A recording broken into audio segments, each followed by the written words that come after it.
La boîte à images, cet outil didactique a été exposé en juin 2013, plus précisément le 19 juin, dans le hall de la banque BCDC de Kinshasa.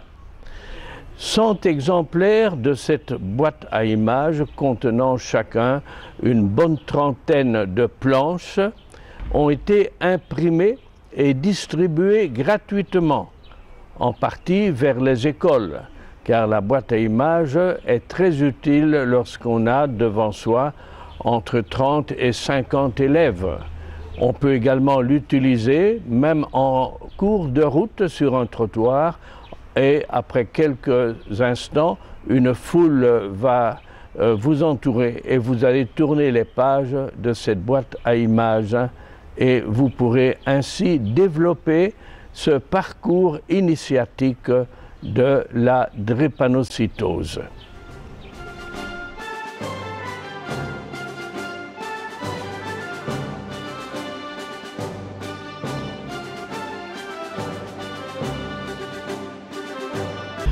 L'image de couverture de la boîte à images, c'est le cycle classique de cette maladie chronique appelée l'anémie SS.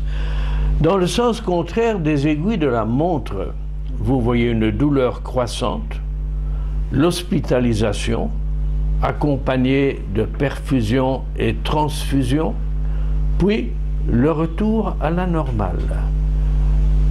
Constatez à ce moment-là que le drépanocytaire guéri a sa bouteille d'eau en main, c'est essentiel. Il doit avoir une vocation à boire. Boire de l'eau, pas de l'alcool, bien entendu.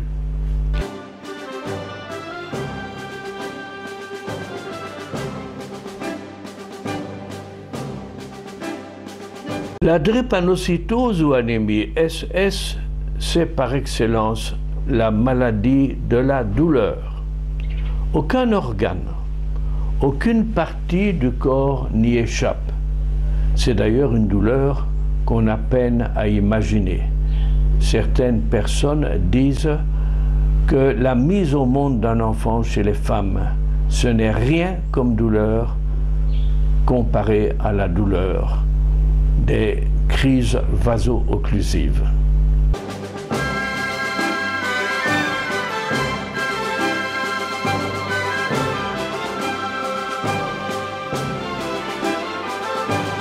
Génétique et héréditaire. Oui, cette maladie, son origine est liée à la malaria endémique dans plusieurs continents, avec des formes particulières. Ainsi, dans la Méditerranée, il s'agit de la thalassémie. Lorsqu'on est en Asie, on parle du Punjab. Il s'agit en fait de la défense de l'organisme dans la nuit des temps contre le moustique anophèle, déclenchant chez quelques individus une mutation génétique héréditaire, un gène S qui caractérise le globule rouge.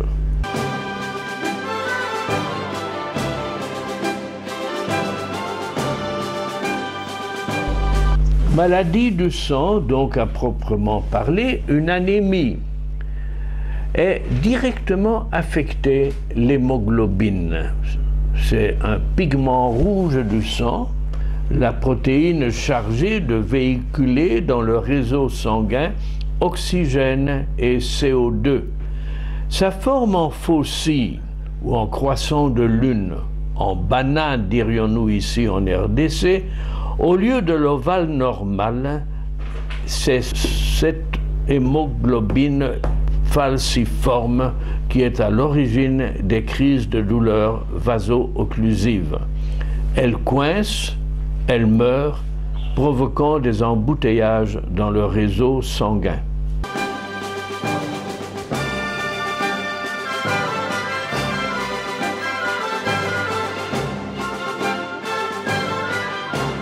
Héréditaire. Oui, la drépanocytose existe sous deux formes. Homozygote, ce qui veut dire que le bébé, il naît SS, ayant hérité le gène S de chacun de ses deux parents géniteurs. Le bébé est drépanocytaire hétérozygote, il est dit AS, s'il n'a hérité le gène S de l'anémie que d'un seul de ses deux géniteurs. Alors il n'est pas malade, c'est un porteur sain de l'anémie SS. Le couple composé de deux porteurs sains a 25% de chance de mettre au monde un bébé AA, tout à fait normal. C'est le schéma statistique sur les grands nombres en référence aux lois de Mendel. Les porteurs sains, quand ils envisagent le mariage, ils sont AS et AS, doivent éviter à tout prix de jouer les kamikazes.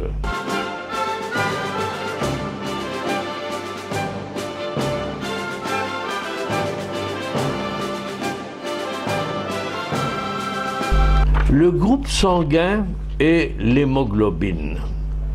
Le groupe sanguin, par rapport au globule rouge, est situé sur la membrane extérieure. On doit en tenir compte au moment des transfusions de sang pour respecter entre donneur et receveur la compatibilité. Mais il ne faut pas confondre le groupe sanguin avec l'hémoglobine. Elle est située à l'intérieur du globule rouge. Le gène S ou le gène A, c'est là qu'il se fixe et est héréditaire avec ses combinaisons, soit AA, AS ou SS.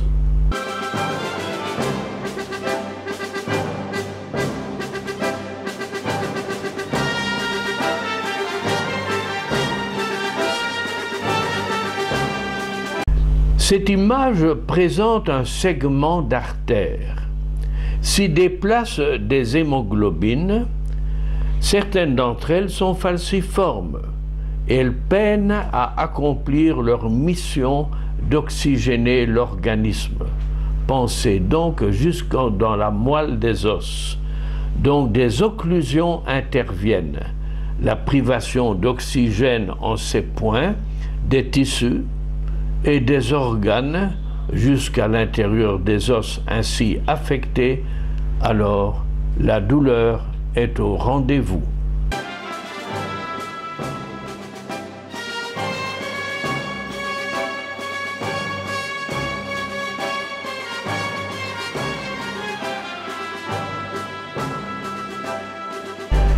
Des signes extérieurs prémonitoires d'une crise probable chez le malade. C'est entre autres la coloration jaune foncé des yeux et des urines. À ce moment-là, il faut rejoindre rapidement un centre de santé. Les parents doivent donc être très attentifs à ces deux signes. Ils sont faciles à reconnaître.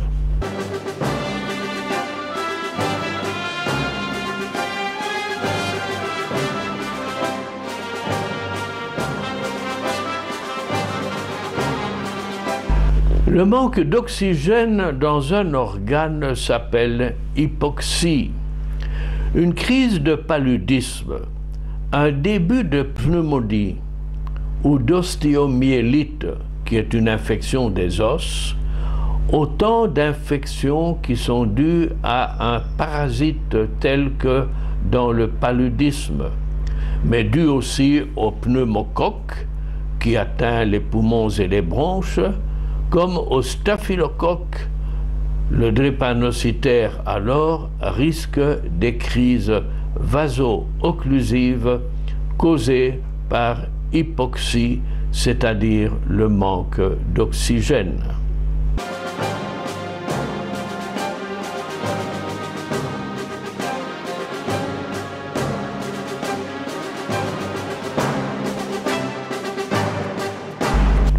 Le drépanocytaire est un personnage fragile. La malnutrition, les parasites intestinaux et des virus de toutes origines Voilà autant d'agents responsables des crises. Le laboratoire est essentiel pour détecter ces attaques qui peuvent foudroyer l'anémique SS. L'analyse du labo permet alors de s'attaquer à la cause de l'effondrement.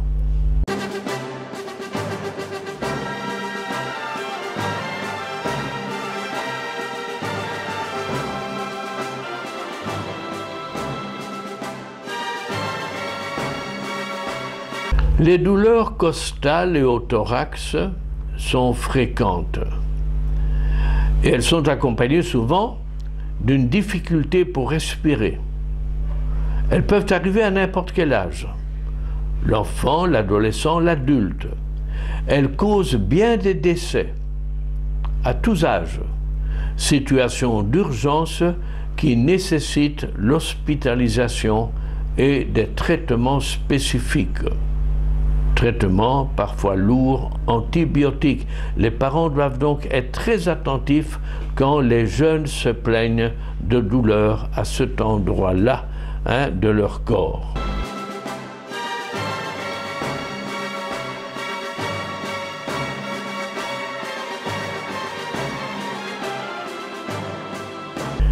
Chez le bébé, dès le 3e mois, rarement avant, peuvent apparaître les premiers signes de l'anémie.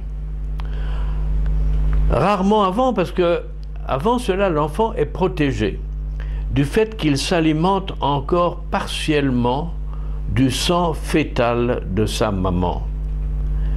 Ces signes alors, à partir de 3 mois, sont le gonflement douloureux du dos, des pieds et des mains, le gonflement de la rate dans lequel les hémoglobines s'en vont mourir quand elles se sont coincées dans le réseau sanguin.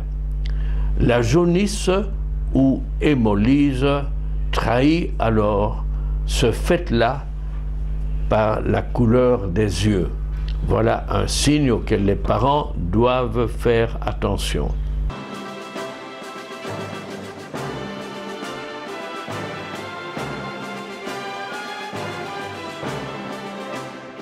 Chez l'enfant, les parents de l'enfant, SS, sont informés que toute hausse de température est signe d'infection.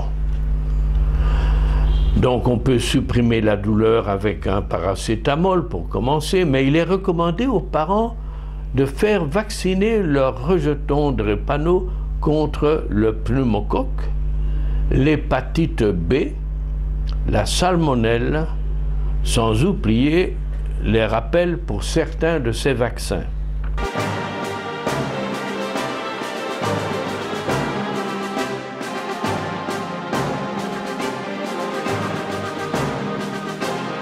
L'anémique est décidément le carrefour de bien des complications. Ces complications peuvent se déclarer très tôt. Crise douloureuse abdominale, retard de croissance, accidents vasculaires cérébraux, constitution osseuse facilement handicapée par des infections internes jusque dans la moelle.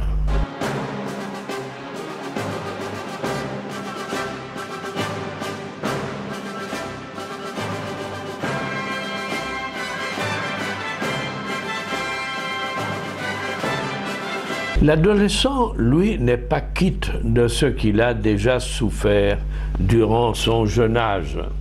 Un pourcentage significatif de jeunes aura à pâtir de douleurs et même de déformations osseuses, des infections tenaces dont des traitements longs et répétés ne viendront pas toujours à bout.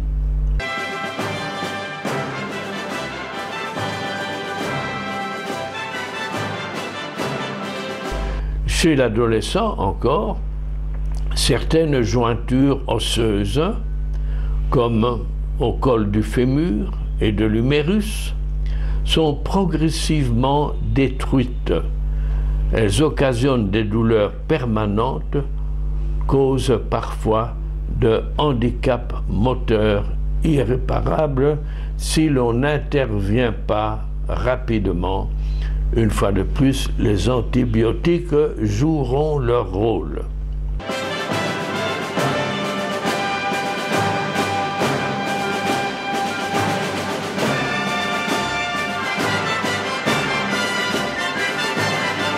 L'ulcère malléolaire, lui, il se situe au niveau des chevilles. C'est une plaie apparente, comme si, en tombant de vélo, on s'était éraflé la peau. Il peut surgir sans raison apparente. Des soins quotidiens n'en viennent pas toujours à bout. Les plaies peuvent s'aggraver. Une greffe réussit parfois, mais la préparation du malade pour cette opération est longue et coûteuse. Une séquelle encore de l'hypoxie, c'est parce que l'oxygène fait défaut.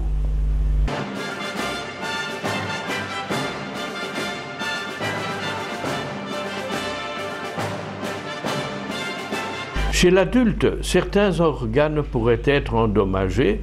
Il s'agit des reins, des calculs biliaires, qui pourraient exiger une lourde médication et même une intervention chirurgicale. L'intervention chirurgicale intervient chez un certain nombre d'enfants qui ont la rate très gonflée. Il n'est plus possible que l'enfant vive avec cette déformation et la douleur et le handicap que cette rate gonflée peut causer.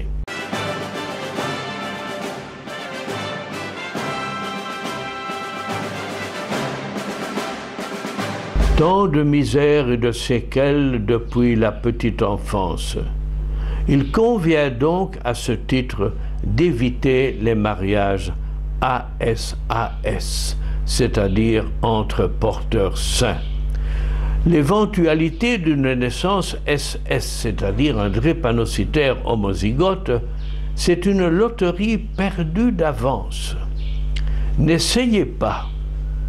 Les partenaires responsables d'un tel couple à risque, s'ils sont avertis, mais qu'en dépit de cela, ils décident de se marier, à l'instar de criminels, ils risquent de larguer dans l'existence de futurs martyrs.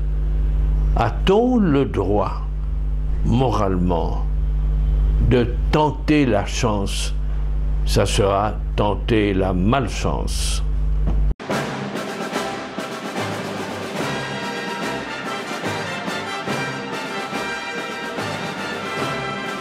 Le dépistage le plus correct de la présence du gène S, dépistage dès lors aussi des personnages qui sont des porteurs sains, AS, se fait à l'électrophorèse d'hémoglobine. Mais c'est d'autant plus nécessaire que les statistiques, en RDC particulièrement, signalent qu'un individu sur 3 ou 4 est un porteur sain.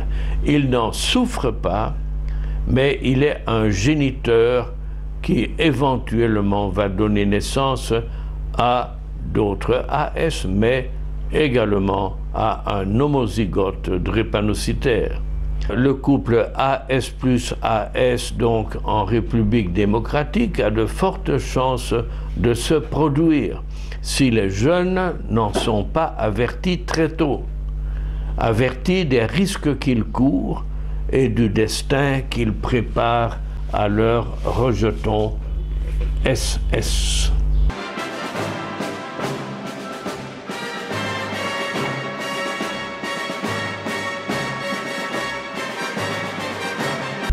Il n'y a pas que l'électrophorèse d'hémoglobine pour justement tester le gène S. Des tests moins coûteux existent, ils sont moins pointus, mais ils signalent cependant clairement si le client est porteur du gène S. Les tests d'Emel et d'Itano que la plupart des laboratoires peuvent réaliser. «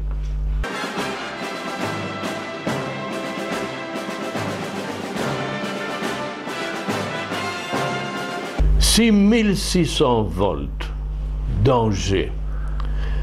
Cette leçon bien apprise, tout Congolais doit passer alors de la connaissance à la conscience. Et de la conscience, il va devoir passer au comportement. Donc cette conscience doit générer chez lui le comportement qui convient. Il s'agit de s'abstenir de créer des couples de porteurs sains AS plus AS. 6600 volts. Danger.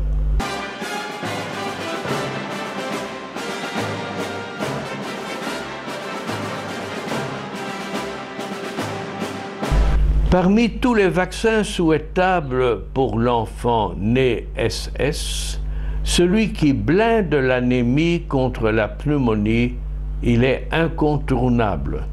Il faudra veiller d'ailleurs à le répéter selon les consignes données par le laboratoire.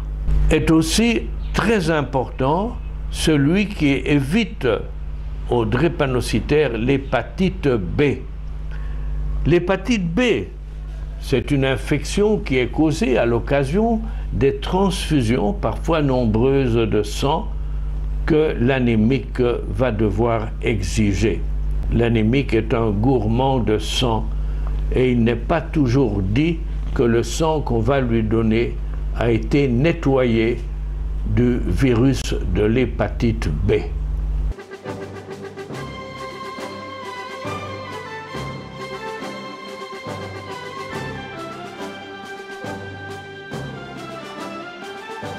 Les 10 règles d'or du drépanocytaire. Nous y voilà. Les 10 règles proposées sont capitales. L'expérience d'ailleurs autorise à en proposer bien d'autres encore. Mais si le malade, et en particulier sa famille, sans désemparés, s'impose fidélité à ces consignes, alors il y a plus de 60% de chances que les crises seront moins fréquentes, elles seront aussi moins sévères.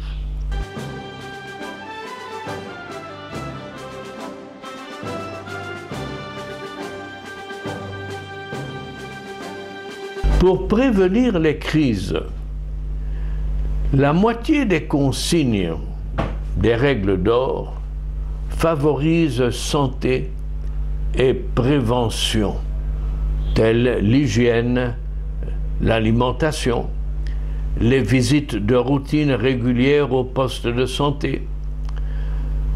Les autres, des consignes aussi qui mettent en garde contre des négligences ou alertent le malade et son entourage contre des situations propices à affaiblir l'anémique. Ainsi des fièvres, les milieux mal aérés, le stress, les fatigues physiques et l'exposition au climat excessif, forte chaleur, froid soudain, changement de température et surtout éviter des vêtements mouillés. La pluie est en fait à éviter pour les drépanocytaires.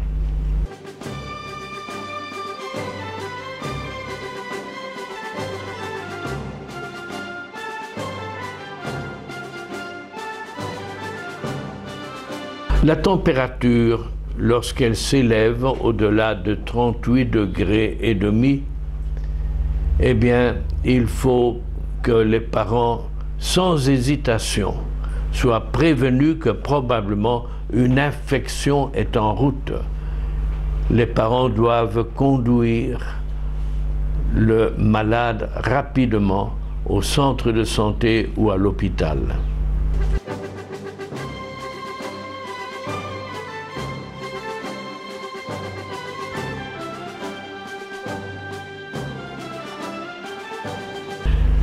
Prévenir encore les situations où le corps se trouve contraint, tels que des habillements, chemises, n'est-ce pas, cintrées, des pantalons collants.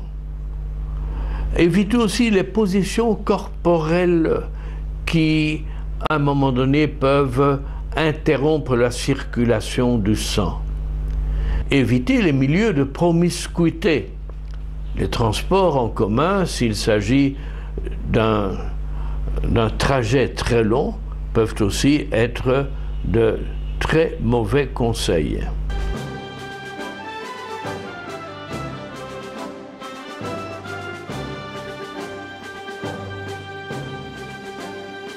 La déshydratation, c'est-à-dire le manque d'eau, c'est une cause fréquente de crise. En fait, c'est une négligence fréquente chez le malade, surtout quand il grandit et qu'il rechigne à s'exposer au regard de ses voisins, amis, en classe en particulier, de s'exposer avec une bouteille ou une gourde d'eau. Alors il pense que la privation d'eau, s'il est en classe, tant qu'il n'a pas soif, eh bien, ne va pas causer de complications.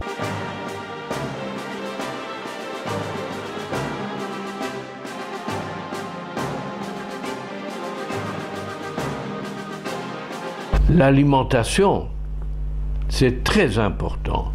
L'anémique SS, c'est vrai, prend beaucoup de médicaments, mais s'il s'alimentait mieux, probablement qu'il souffrirait beaucoup moins de crises.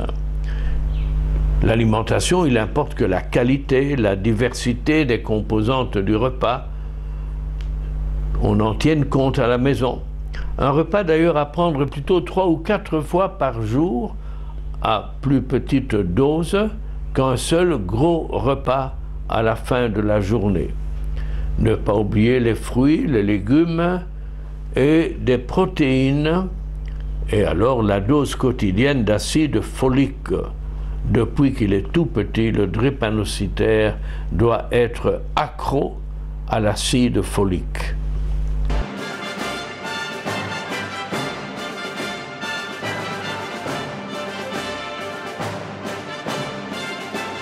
L'hygiène, hygiène corporelle, regardez bien l'image, il ne s'agit pas simplement de se mouiller la figure, c'est une vraie baignade qu'il faut prendre, il faut se laver au savon, car notre peau, en fait, elle contient énormément de présence d'agents pathogènes.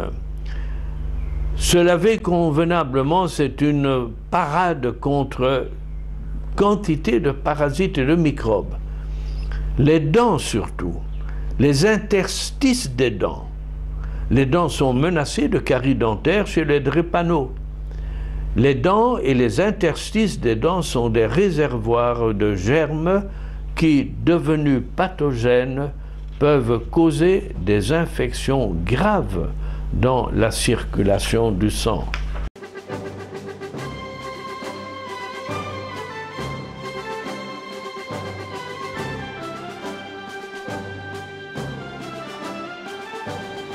La fièvre au-delà de 38-50, on fait quoi? On commence avec du paracétamol. Et puis il faut suivre. La douleur de l'enfant, est-ce qu'elle tend à s'atténuer? Si elle ne s'atténue pas, il faudra peut-être forcer la dose ou avoir recours à d'autres antidouleurs. Mais ce qui compte, c'est d'établir rapidement la cause de cette poussée de fièvre. Une poussée de fièvre signale très probablement la présence d'un microbe, d'un virus, d'un parasite. Donc c'est au laboratoire que l'on doit passer d'abord pour pouvoir déterminer à quoi est due cette montée de la température.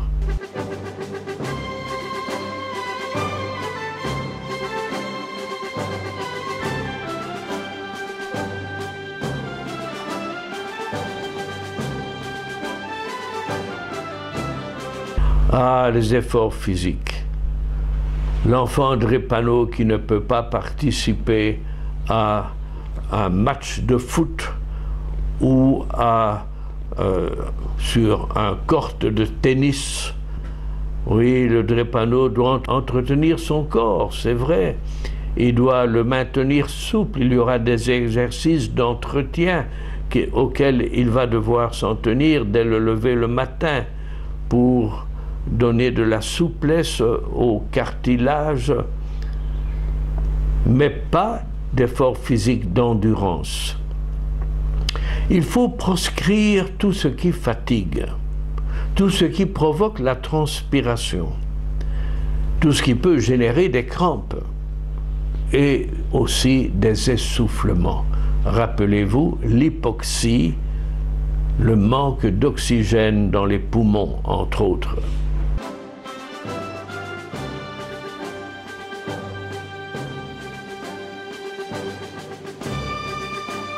Un corps en mal de liquide. Oui, l'eau, c'est vital pour l'anémique. Perdre l'eau de son corps, quelle qu'en soit la cause, c'est risquer une grave crise à brève échéance. Le drépano doit toujours ou bien avoir une gourde d'eau avec lui ou un billet de 500 francs congolais pour acheter de l'eau en chemin. Alors, faisons attention. Le drépano ne doit pas boire parce qu'il a soif. Mais il doit boire, pourrait-on dire, par vocation. C'est-à-dire qu'il doit boire soif ou pas soif. Mais il doit aussi veiller à éliminer ses quantités d'eau, jusqu'à 3 litres par jour pour un adulte. Alors, il doit pouvoir se débarrasser de cette eau, l'éliminer dans les urines, évitant alors un risque d'œdème.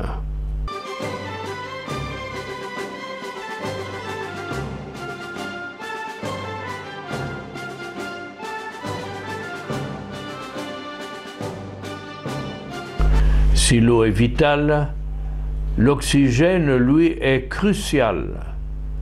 La circulation des hémoglobines est déjà pénalisée du fait de leur forme accidentée. Mais si l'oxygène du milieu dans lequel vit le drépano devait faire défaut, c'est alors qu'il y a un risque certain d'hypoxie. Et cette hypoxie cause les crises vaso-occlusives, ces embouteillages dans le réseau sanguin, cause de douleurs insupportables et à brève échéance d'hospitalisation.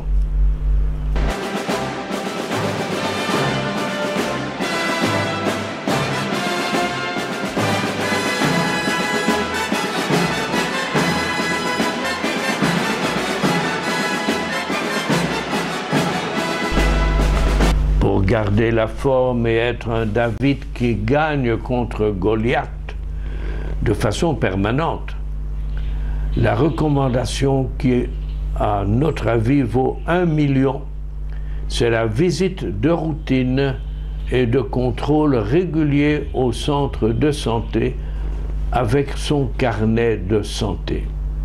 Celui qui s'astreint à cette pratique de routine, et pas seulement durant l'enfance, mais jusqu'à l'adolescence et même dans la vie adulte, est assuré d'avoir beaucoup moins de crises et, s'il en a, d'en souffrir moins sévèrement.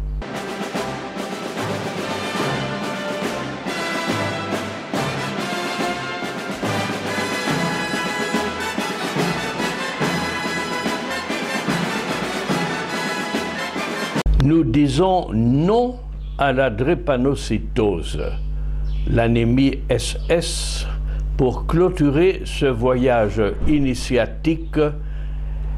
Nous avons l'image très parlante qui dit à la fois la douleur, la situation morbide, l'anémie caractérisée par la chute catastrophique du taux d'hémoglobine dans le réseau sanguin, l'hypoxie critique et les risques d'accident vasculaire cérébral, car autour de 17% de jeunes, c'est-à-dire des enfants, des adolescents, qui sont anémiques, font un AVC. C'est inimaginable. Repérer en retard ces accidents vasculaires cérébraux laisse d'impardonnables séquelles. Elles sont physiques, elles sont aussi mentales. Il faut donc dire non à la drépanocytose, mais dire oui à celui qui en est atteint. Il faut le soigner, l'encourager, il faut l'encadrer, lui rendre confiance, il faut assister la parenté, avec comme message prioritaire le drépanocytaire, plus que d'autres choses, a besoin d'être aimé et de se sentir aimé. Voici ce parcours initiatique qui nous permet de rejoindre les anémiques dans ce qui est à certains jours un calvaire, mais qui aussi autorise des résurrections chroniques. Le drépanocytaire doit être aimé et se sentir aimé.